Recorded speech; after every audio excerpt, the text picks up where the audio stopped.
gözəlliyə baxın. Mingəçevir, Azərbaycanın gözəl sular şəhəri. Bu səhər Kür çayının üstündə bir gəmidə açıldı gözlərim. Mingəçevir möhtəşəm. Bura Quş adasıdır. Mingəçevirdə çox tanınan, Azərbaycanda az tanınan, amma heyrətamiz bir təbiət güşəsi. Onlarla quş növü burada yuva salır.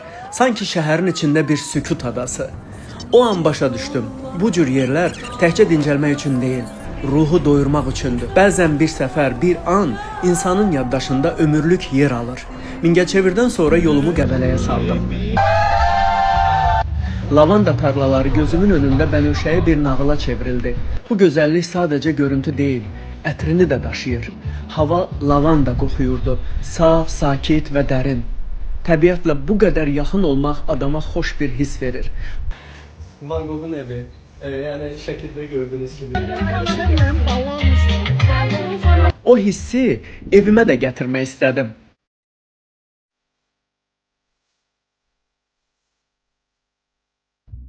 Çox böyük zövq aldım. İndi eyni ətri, eyni təmizliyi Crystalix lavanda və bergamot ətirli qab yuyan vasitəsində tapırıq. Sadəcə qablar deyil, evin havası da təmizlənir.